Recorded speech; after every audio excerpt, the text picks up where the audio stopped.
Kidung Agung pasal 3 dalam perspektif mempelai wanita gereja. Pendahuluan. Pada pasal 2 dikisahkan bagaimana mempelai wanita mengalami pertolongan sang mempelai pria dalam menghadapi berbagai masalah dalam hidupnya. Sang mempelai pria bagaikan kijang yang dengan gagah berani melompat dari satu gunung ke gunung lain dengan cepat. Mempelai wanita mulai mendeklarasikan bahwa mempelai pria, sang kekasih, adalah kepunyaannya. Dan dia adalah kepunyaan mempelai pria, sambil terus mengalami kehebatan Tuhan sang mempelai pria mengatasi gunung masalah hidupnya. Pasal 3 menggambarkan kerinduan mempelai wanita untuk bertemu dengan sang mempelai pria.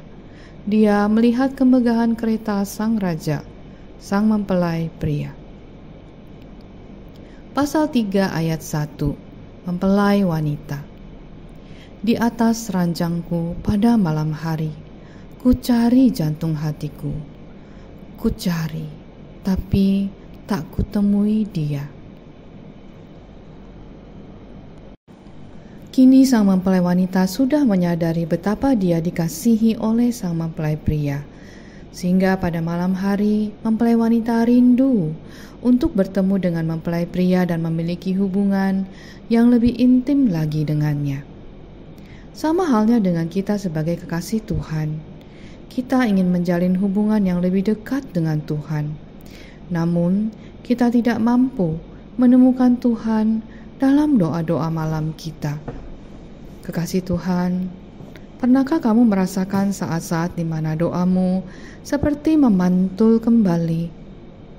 Inilah suatu proses yang dirasakan oleh anak Tuhan yang mau bertumbuh menjadi mempelai Tuhan. Ketika doa-doamu terasa seperti ada tembok penghalang, janganlah putus asa. Lihatlah apa yang dilakukan oleh mempelai wanita pada pasal ini.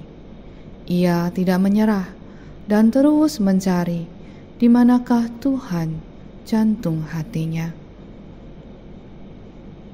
Pasal 3 ayat 2, mempelai wanita.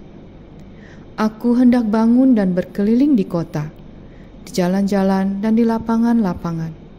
Ku cari dia, jantung hatiku.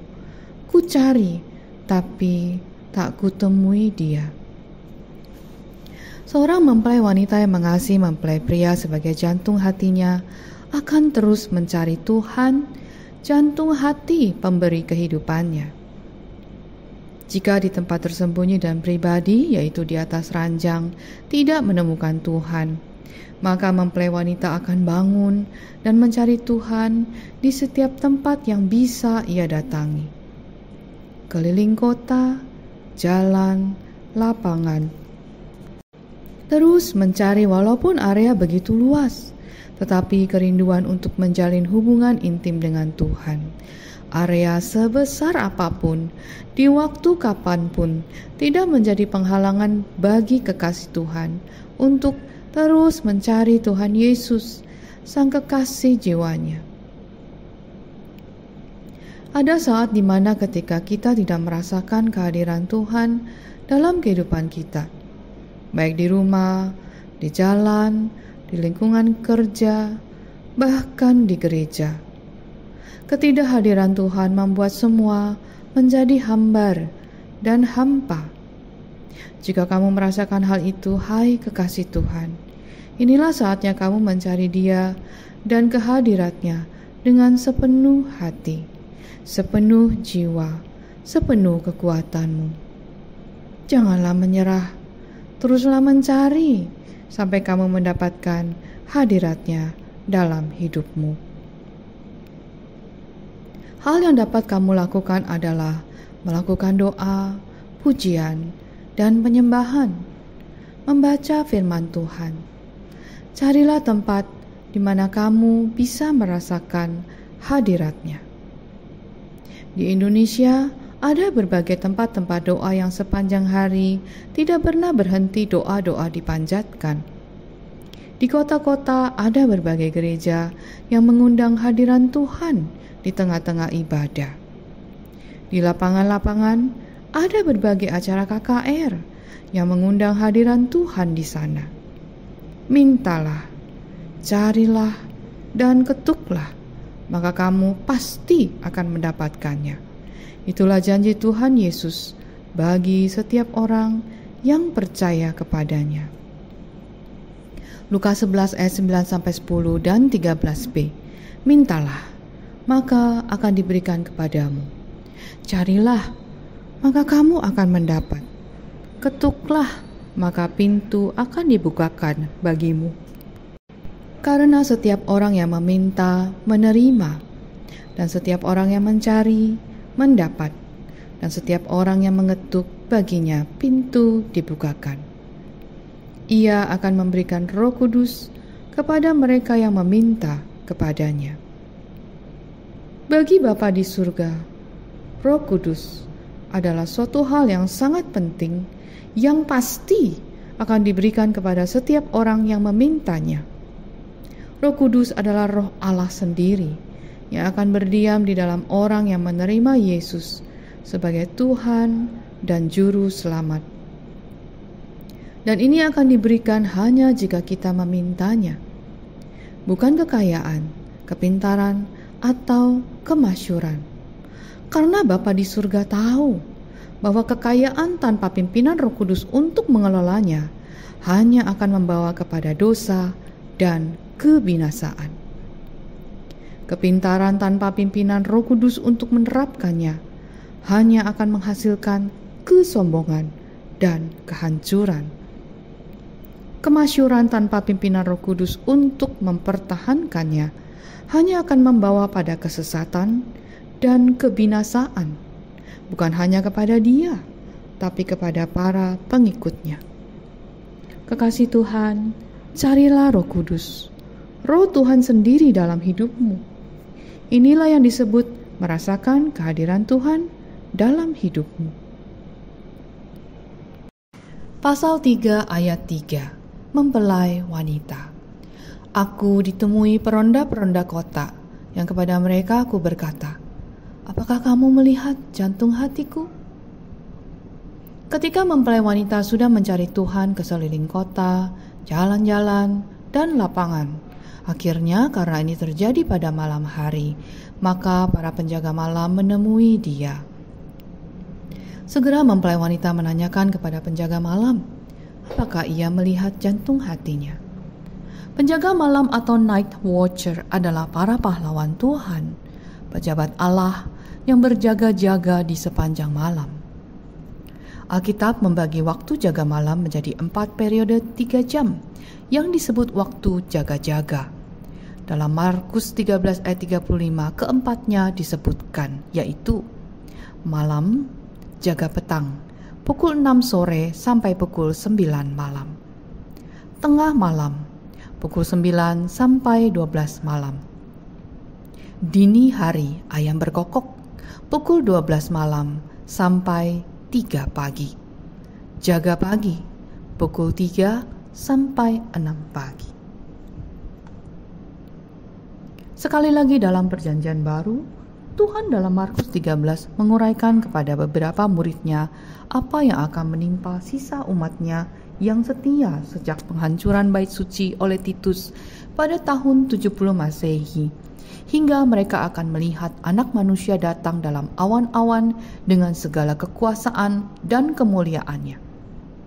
Seluruh periode waktu itu secara simbolis dicakup oleh 4 jaga di ayat 35. Ia berkata, karena itu berjaga-jagalah, sebab kamu tidak tahu bila manakah tuan rumah itu pulang, menjelang malam, atau tengah malam, atau pada waktu ayam berkokok, atau pagi-pagi buta. Tuhan datang, terang dunia, tetapi ditolak sejak awal pelayanannya. Dalam 4 jaga di Markus 13 ini, Yesus mengamati malam yang panjang saat ia tidak ada. Menantikan pagi yang cerah ketika matahari kebenaran akan terbit dengan kesembuhan pada sayap-sayapnya. Maleakhi 4 ayat 2. kita menemukan firman Tuhan yang paling penting dalam Lukas 12 ayat 38. Jika ia datang pada waktu jaga kedua atau datang pada waktu jaga ketiga dan mendapati mereka demikian, maka berbahagialah hamba-hamba itu. Ia tidak menyebutkan waktu jaga pertama atau keempat, tetapi merujuk kedatangannya pada waktu jaga kedua atau ketiga. Kita tahu bahwa ini diucapkan kepada mereka yang akan berikat pinggang dan pelita menyala, dan yang akan diberkati ketika Tuhan mereka kembali dari pesta pernikahan untuk mendapati mereka berjaga. Ini memang seharusnya berlaku bagi gereja dan juga bagi kita masing-masing sampai ia datang untuk kita. Maksud dari semua penjelasan ini adalah terjadi pertumbuhan rohani dari mempelai wanita. Jika Tuhan membangunkanmu pada waktu subuh, berdoalah, sembah dan puji Dia. Dan setelah kamu mencurahkan isi hatimu, berdiam dirilah dan dengarkan suara Roh Kudus di dalammu yang akan memimpin kamu sepanjang hari itu, bahkan menjawab pertanyaan-pertanyaan darimu. Pasal 3 ayat 4, mempelai wanita. Baru saja aku meninggalkan mereka. Kutemui jantung hatiku, kupegang dan tak kulepaskan dia sampai kubawa dia ke rumah ibuku, ke kamar orang yang melahirkan aku. Pada ayat 4 kita dapat melihat bahwa mempelai wanita mendapatkan apa yang ia cari, sang jantung hati, Tuhan Yesus, kekasih jiwanya. Sesuai dengan janji Tuhan, siapa yang mencari akan mendapatkannya. Ini pasti akan dialami oleh setiap orang yang mencari Tuhan dengan sungguh-sungguh, sampai kamu mendapatkan Roh Kudus-Nya bekerja dan berbicara di dalammu. Ketika hal itu terjadi, peganglah erat-erat. Jangan lepaskan pimpinan Roh Kudus itu. Caranya adalah dengan menerima dan melakukan apa yang diarahkan oleh Roh Kudus untuk hidupmu. Lakukanlah itu terus sampai Roh Kudus masuk ke hatimu yang paling dalam, yaitu ke ibumu dan ajaran-ajarannya, kebiasaanmu, pola pikir yang dibentuk sejak kecil. Di hatimu yang paling dalam itulah Roh Kudus akan menyucikan, membersihkan, dan membuang hal-hal, pola pikir, kebiasaan yang tidak sesuai dengan firman Tuhan. 1 Petrus 1 ayat 18-19a dan 22b. Sebab kamu tahu bahwa kamu telah ditebus dari cara hidupmu yang sia-sia, yang kamu warisi dari nenek moyangmu itu, bukan dengan barang yang fana, bukan pula dengan perak atau emas, melainkan dengan darah yang mahal, yaitu darah Kristus, karena kamu telah menyucikan dirimu oleh ketaatan kepada kebenaran. Efesus 4 ayat 22-24, yaitu bahwa kamu berhubung dengan kehidupan kamu yang dahulu harus menanggalkan manusia lama yang menemui kebinasaannya oleh nafsunya yang menyesatkan, supaya kamu dibaharui di dalam roh dan pikiranmu dan mengenakan manusia baru yang telah diciptakan menurut kehendak Allah di dalam kebenaran dan kekudusan yang sesungguhnya. Ajaran ibu adalah ajaran yang paling melekat pada diri kita, bahkan sampai tua.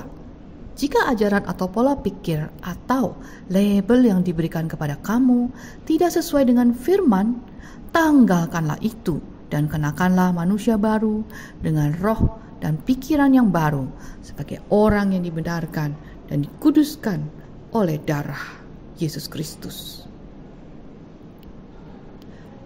Pasal 3 ayat 5, mempelai wanita. Kusumpahi kamu, putri-putri Yerusalem, demi kijang-kijang atau demi rusa-rusa betina di padang, jangan kamu membangkitkan dan menggerakkan cinta sebelum diingininya. Ini adalah kali kedua mempelai wanita mengucapkan hal ini. Sebelumnya ada di pasal 2 ayat 7. kini di pasal 3 ayat 5. Hal ini menunjukkan bahwa mempelai wanita memperingati putri-putri Yerusalem, yaitu teman-temannya, agar jangan membangkitkan cinta sebelum diingininya. Gerakan dan kebangkitan cinta sesungguhnya adalah inisiatif dari Tuhan, bukan dari manusia. Sehingga tidak ada seorang pun yang dapat memegahkan diri seolah dia mencintai Tuhan lebih daripada Tuhan mencintainya. Siapakah di dunia ini yang dapat menandingi kasih Tuhan? Allah Bapa di surga begitu mengasihi manusia melebihi makhluk lain dengan mengorbankan putra terkasihnya di kayu salib. Seperti yang tertulis dalam Yohanes 3 ayat 16. Karena begitu besar kasih Allah akan dunia ini, sehingga ia telah mengaruniakan anaknya yang tunggal, supaya setiap orang yang percaya kepadanya tidak binasa, melainkan beroleh hidup yang kekal. Jadi, hai kekasih Tuhan, percayalah kepada Tuhan dan waktunya. Serahkanlah dirimu kepada Tuhan, maka kamu akan melihat betapa hebatnya Tuhan bekerja di dalam hidup kita. Dan ini akan menjadi kesaksian untuk kemuliaan Tuhan Yesus. Mazmur 37 ayat 5. Pasal 3 ayat 6. Mempelai wanita. Apakah itu yang membumbung dari padang gurun seperti gumpalan-gumpalan asap, tersaput dengan harum mur dan kemenyan, dan bau segala macam serbuk wangi pedagang? Tiba-tiba tercium wangi mur dan kemenyan yang begitu familiar bagi mempelai wanita. Mempelai wanita mengalihkan pandangannya dan melihat asap membumbung tinggi di udara dari padang gurun. Asap yang harumnya menyenangkan, wangi mur dan kemenyan, suatu parfum yang mahal. Pasal 1. Kekasih Tuhan, pada saat kita seperti merasakan kehilangan kehadirat Tuhan, seperti mempelai wanita ini yang tadinya memegang mempelai pria, lalu tiba-tiba mempelai pria tidak ada, dan scene berubah menjadi putri-putri Yerusalem. Ingatlah selalu bahwa Tuhan Yesus Sang Kekasih kita tidak pernah meninggalkan kita. Itu adalah janjinya. Pegang terus janji itu dan janganlah percaya pada kebohongan iblis, karena iblis adalah bapa pendusta yang selalu menakuti kita dengan mengatakan bahwa Tuhan meninggalkan kita. Ingatlah firman Tuhan ini. Ibrani 13 ayat 5, Ulangan 31 ayat 6 dan 8, Yosua 1 ayat 5. Karena Allah telah berfirman, aku sekali-kali tidak akan membiarkan engkau, dan aku sekali-kali tidak akan meninggalkan engkau. Jika janji ini diulang sebanyak 4 kali dalam Alkitab, ini berarti Tuhan Allah begitu serius akan janjinya ini. Apalagi pada perjanjian baru, masa di mana kita berada, masa di mana Tuhan Yesus sudah mati bagi kita. Kita yang percaya Tuhan Yesus sebagai juru selamat kita, mana mungkin Tuhan meninggalkan kita? Masalahnya adalah perasaan atau feel. Ketika kita berdoa, hidup dan bergerak, kita tidak merasakan hadirat Tuhan dalam hidup kita.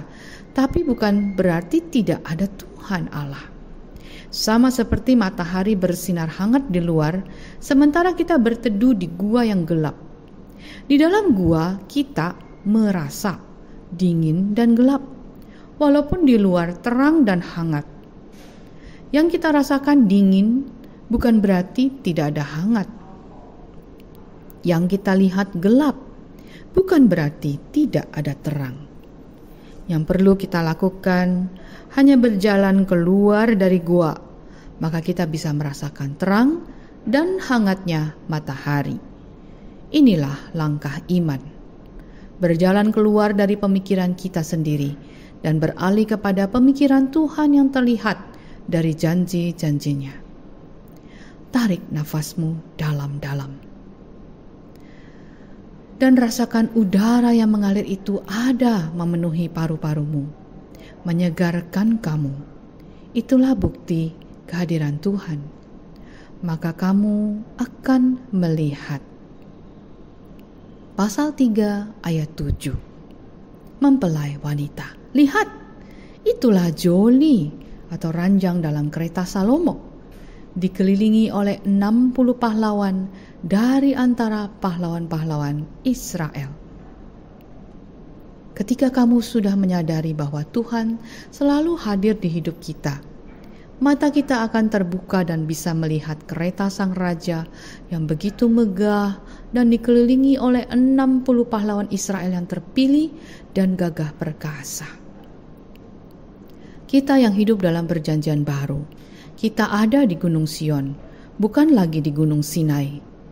Gunung Sion tempat yang dikelilingi oleh banyak malaikat Tuhan, seperti yang tertulis dalam ayat ini, Ibrani 12 ayat 22 sampai 24. Tetapi kamu sudah datang ke Bukit Sion, ke kota Allah yang hidup, Yerusalem surgawi, dan kepada beribu-ribu malaikat, suatu kumpulan yang meriah, dan kepada jemaat anak-anak sulung yang namanya terdaftar di surga, dan kepada Allah yang menghakimi semua orang, dan kepada roh-roh orang-orang benar yang telah menjadi sempurna, dan kepada Yesus, pengantara perjanjian baru, dan kepada darah pemercikan yang berbicara lebih kuat daripada darah Habel. Wow, betapa dahsyatnya ayat ini. Kita bukan hanya datang ke tempat yang ada beribu-ribu malaikatnya yang meriah, tetapi juga ada satu jemaat anak-anak sulung yang namanya terdaftar di surga. 2, Allah yang menghakimi semua orang. 3, roh orang-orang benar yang sempurna. 4, Yesus, sang pengantara perjanjian baru. 5, darah pemercikan yang berbicara lebih kuat dari Habel. Jadi janganlah kita bergantung pada perasaan atau panca indera kita, tapi bergantunglah pada iman kepercayaan kita kepada Yesus, sang kekasih jiwa kita. Ayat ini menceritakan bagaimana kita kagum akan kemegahan dan keperkasaan Tuhan dan pasukannya, sehingga masalah apapun yang kita hadapi menjadi kecil jika dibandingkan dengan keperkasaan Tuhan Yesus. Pasal 3 ayat 8, mempelai wanita. Semua membawa pedang, terlatih dalam perang, masing-masing dengan pedang pada pinggang karena kedahsyatan malam. Para pahlawan pasukan Tuhan membawa pedang pada pinggang. Mereka membawa pedang karena tahu akan kedahsyatan malam. Efesus 6 mengatakan bahwa pedang adalah roh Tuhan, yaitu firman Tuhan pada pinggang, berarti dekat dan selalu siap untuk digunakan. Sesungguhnya para pahlawan Tuhan bukan hanya dapat diartikan sebagai malaikat, tapi juga dapat diartikan sebagai orang-orang pilihan Tuhan yang telah bertumbuh dewasa, melakukan kehendak-Nya dan menjadi pejabat Allah, seperti yang tertulis dalam Mazmur 103 ayat 21. Pujilah Tuhan, hai segala tentaranya, hai pejabat-pejabatnya yang melakukan kehendak-Nya. Mempelai Tuhan dapat melihat bagaimana hebatnya firman Tuhan disampaikan dan mengalahkan kedahsyatan malam. Iblis beserta pengikutnya sangat senang dengan kegelapan, dan mereka bekerja giat terutama pada malam hari. Mempelai Tuhan tidak usah takut akan kedahsyatan malam, karena Tuhan pasti melindungi mereka. Mazmur 91. Pasal 3 ayat 9. Raja Salomo membuat bagi dirinya suatu tandu dari kayu Libanon, mempelai wanita. Ayat 9 menggambarkan kekuatan tandu Raja Salomo yang terbuat dari kayu Libanon. Kata Libanon dalam bahasa Ibrani berarti putih. Awalan kata ini ditransliterasikan menjadi Lauban, yang berarti putih, dan digunakan di seluruh perjanjian lama untuk merujuk pada putih, disucikan dan dibersihkan dari dosa. Yesaya 1 ayat 18. Marilah, baiklah kita berperkara firman Tuhan. Sekalipun dosamu merah seperti kirmisi, akan menjadi putih seperti salju. Sekalipun berwarna merah seperti kain kesumba, akan menjadi putih seperti bulu domba. Kembali Tuhan mengingatkan mempelai wanita terkasihnya bahwa segala dosa-dosanya sudah diampuni dan dibersihkan oleh darah Tuhan Yesus di atas kayu salib. Suatu simbol yang kuat dan indah, cinta yang membara dan penuh pengorbanan. Pasal 3 ayat 10, mempelai wanita.